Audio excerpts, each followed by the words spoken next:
अब बात करते हैं विपक्षी गठबंधन की। बात मुंबई में विपक्षी गठबंधन की बैठक की। जी हां, मुंबई में विपक्षी गठबंधन इंडिया की 2 दिन की बैठक खत्म हो गई है। गठबंधन की अगली बैठक अब दिल्ली में होगी। ताजा जानकारी सामने आ चुकी है। मीटिंग के दूसरे दिन गठबंधन ने 13 मेंबर्स की एक कोऑर्डिनेशन कमेटी का ऐलान कर दिया है।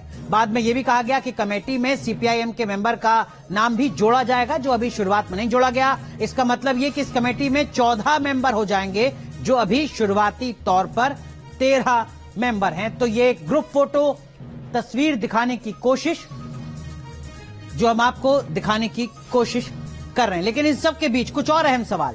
विपक्षी गठबंधन इंडिया की बैठक में कई अहम प्रस्ताव पास किए गए। इनमें जो प्रमुख प्रस्ताव है वो आपको बता दें। इसका मतलब यह है सीधा सीधा इस बैठक का कि जो सभी 28 पॉलिटिकल पार्टीज हैं वो एक साथ मिलकर चुनाव लड़ेंगी। यानी किसी भी सूबे में कोई सिर्फ फटअव्वल नहीं होगी कि 2 पॉलिटिकल पार्टीज जो इंडिया का हिस्सा है, इंडिया गठबंधन का, वो अलग अलग चुनाव लड़ रहे हैं। देश भर में इंडिया गठबंधन की साझा रैलियां की जाएंगी।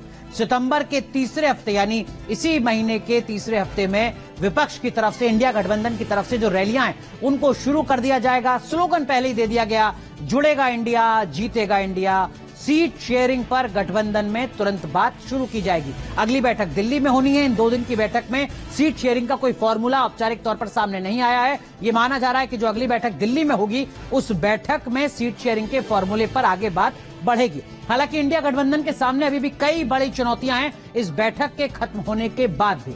सबसे बड़ा सवाल यह कि इस गठबंधन का संयोजक कौन होगा, क्योंकि संयोजक को लेकर सस्पेंस बना हुआ है। 14 सदस्य होंगे, इनके नाम का तो ऐलान हो गया, लेकिन संयोजक कौन होगा ये नहीं पता।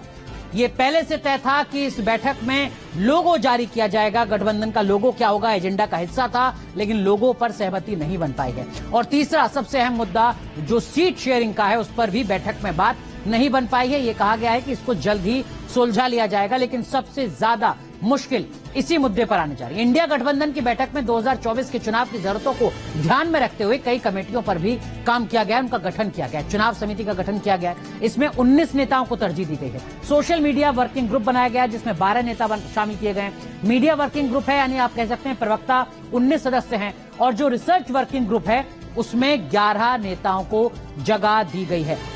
तो 2024 के चुनाव के मद्देनजर इंडिया गठबंधन की तरफ से जो तैयारियां हैं वो हम आपको बता रहे हैं। साथ ही साथ जैसा हमने आपको बताया, अगली बैठक दिल्ली में होगी और सभी नेता 2 अक्टूबर को सभी गांधी जयंती के मौके पर राजघाट पर जमा होंगे। तो अब जो सियासी तस्वीरें होती हैं वो तस्वीरें भी नजर आने लगेंगी। विपक्ष के दिग्गज नेता क्या कुछ कह रहे हैं वो भी आपको सुनाते हैं। क्या होगा, अब सेशन होने जा रहा है, क्यों बुलाए हैं, क्या होगा? आधी रात कुछ एक घोषणा हो जाती है, आज से ये बंद, आज से ये चालू। तो ये जो डर है, सब लोगों को हम एक विश्वास दिलाना चाहते हैं कि डरिए मत। भयमुक्त भारत के लिए हम सारे लोग इकट्ठा आए हैं। बिजनेस एडवाइजरी कमेटी को नहीं पूछे, अपोजिशन लीडर को भी नहीं बुलाए, किसी को बुलाए बगैर वो पार्लियामेंट का डेट देकर स्पेशल सेशन बुला रहे हैं। अरे स्पेशल सेशन मणिपुर जल रहा था तो आपने नहीं बुलाया, कोविड के वक्त नहीं बुलाया, जब अब चाइना अपनी जमीन हड़प कर ले रही है, कब्जा कर ली है, उसके लिए नहीं बुलाया। लोग तंग और तबाह, इसमें ये हमारा नोटबंदी के वक्त परेशान थे, माइग्रेंट वर्कर परेशान, उस वक्त नहीं बुलाया।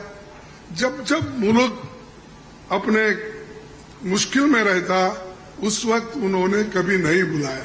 अब क्यों बुलाया मुझे मालूम नहीं, आज का एजेंडा क्या है उनका मालूम नहीं। तो ये देश चलाने की रीत नहीं है। आप समझ लीजिए कि जितनी पार्टियां एकजुट होकर के काम कर रही हैं, तो आप अच्छी तरह जान लीजिए कि अब इसी का नतीजा होगा कि अभी जो केंद्र में हैं अब वो हारेंगे, अब वो जाएंगे, ये पक्का जान लीजिए। और अभी आपको बताया गया कि कैसे मीडिया पर ही कब्जा कर लिया है। कोई भी दूसरे की बात कम छपता है और ज्यादातर उन्हीं की बात छपते रहती है। चलिए आगे बढ़ते हैं। इंडिया गठबंधन